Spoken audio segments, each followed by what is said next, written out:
Okay, before proceeding any further, make sure you have printed out your Chapter 1 PDF outline. If you've not done that, stop this file, go back and print that out. This is going to be like what we did up in the course information.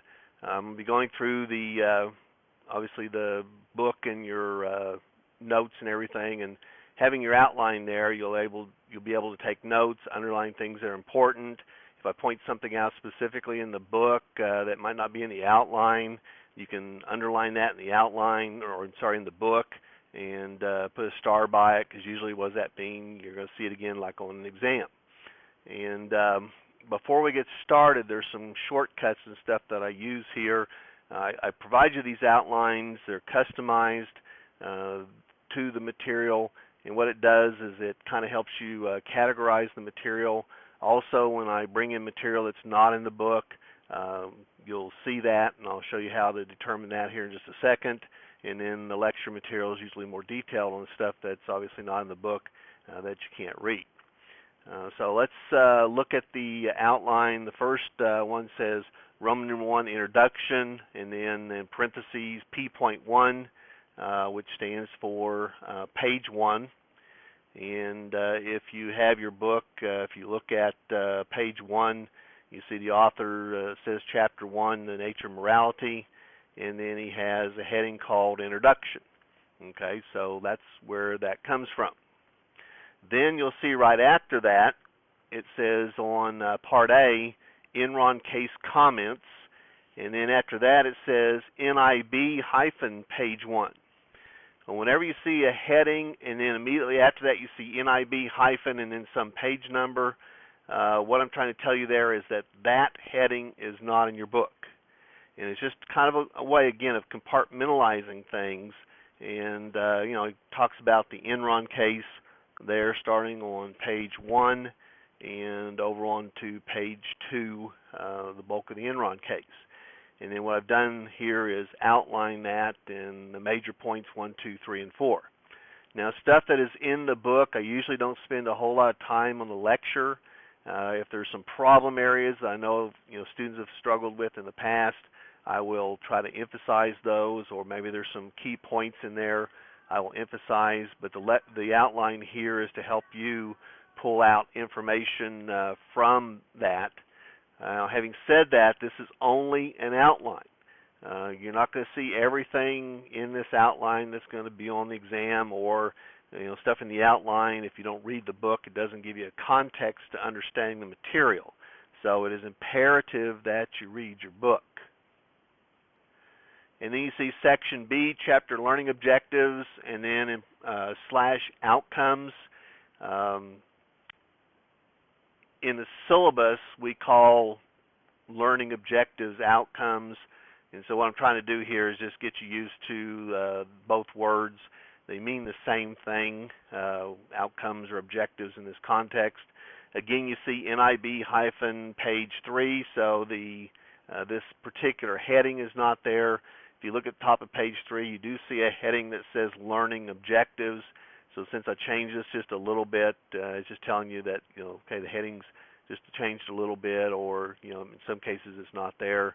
And then it just repeats the 8 topics that you're going to be covering in that chapter, and that's straight from your book.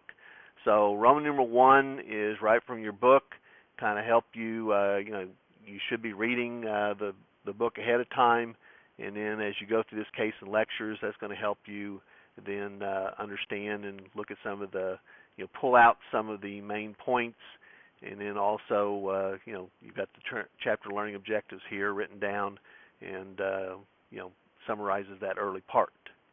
Okay? Roman numeral 2 on ethics starts on page 3. You can see the heading is a large heading, so it's a Roman numeral 1 heading.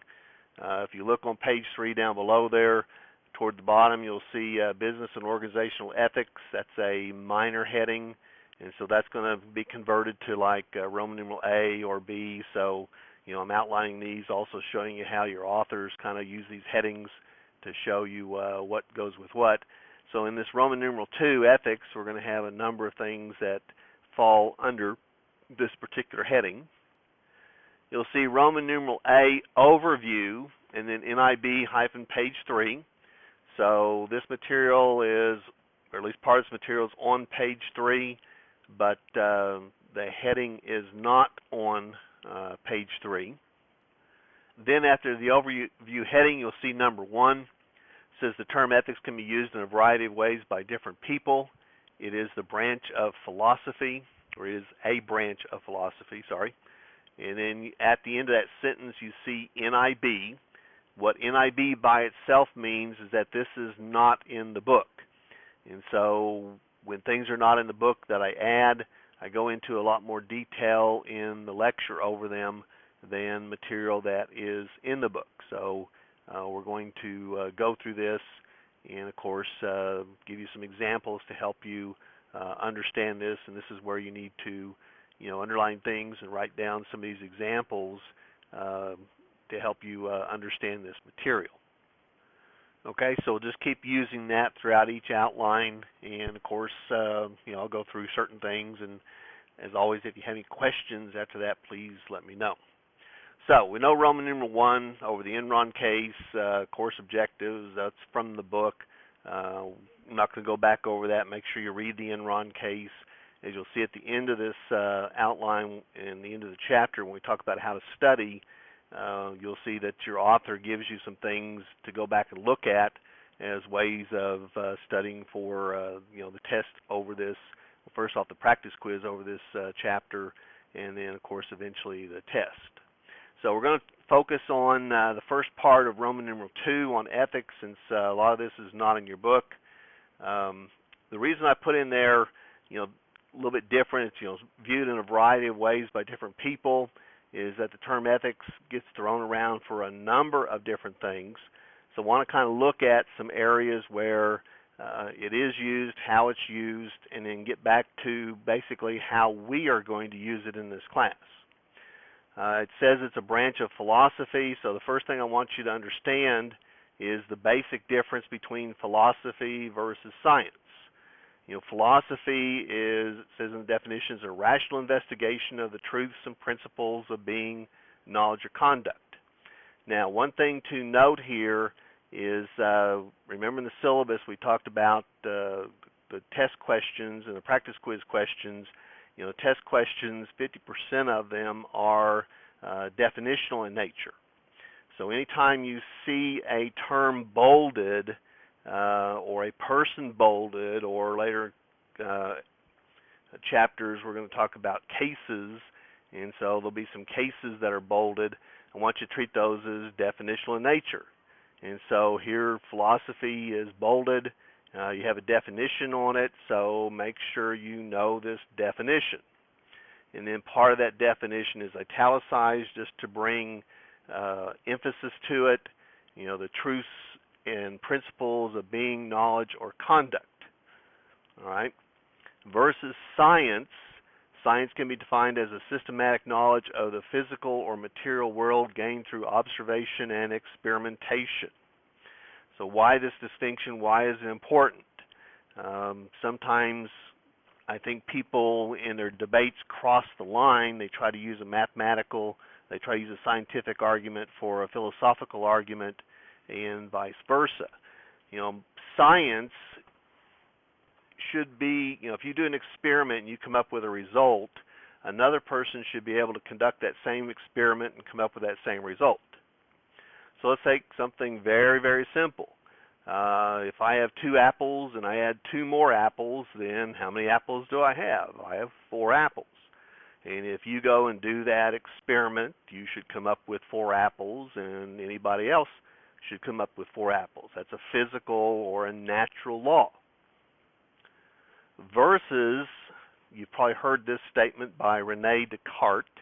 René Descartes is spelled, his first name is R-E-N-E, and his last name is D-E-S-C-A-R-T-E-S.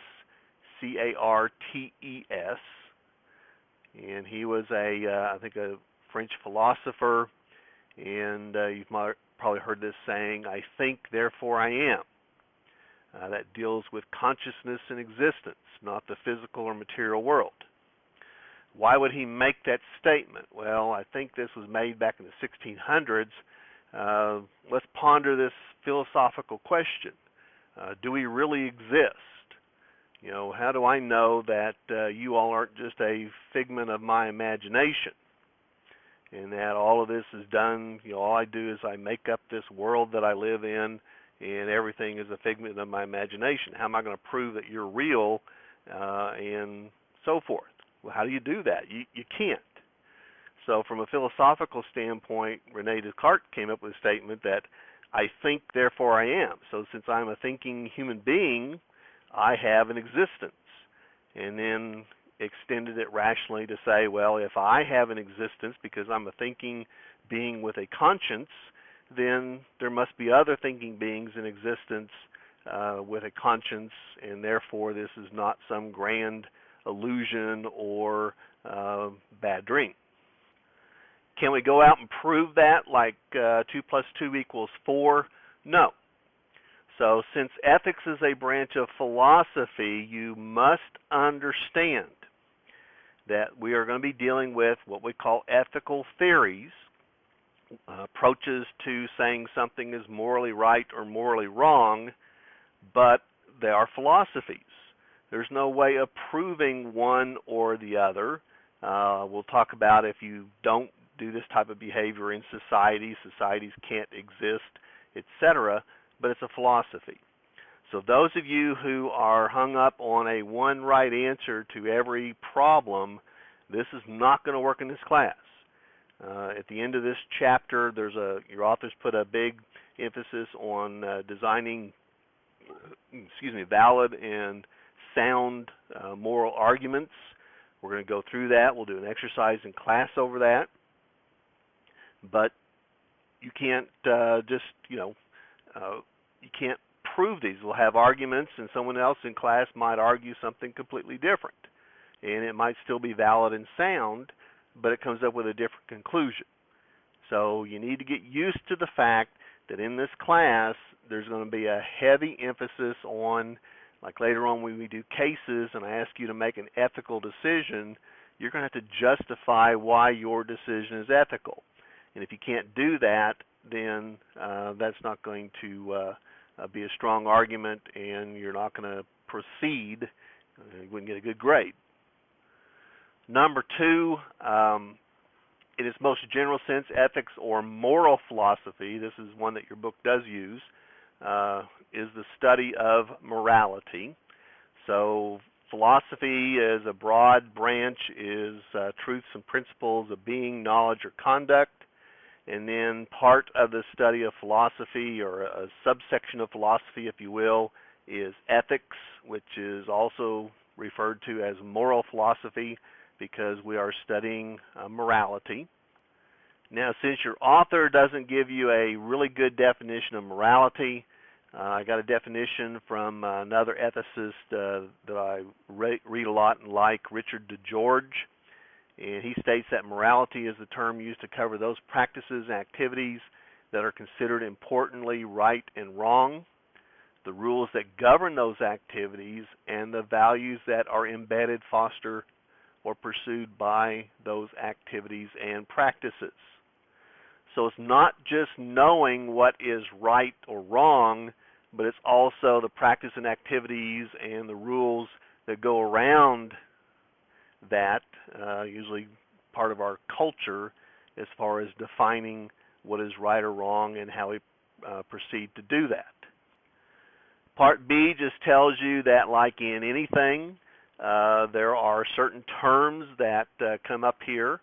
So when we talk about ordinary moral experiences encompasses our moral beliefs, judgment, and feelings, all of which are expressed in the following moral language. We have terminology that goes with this moral philosophy and morality.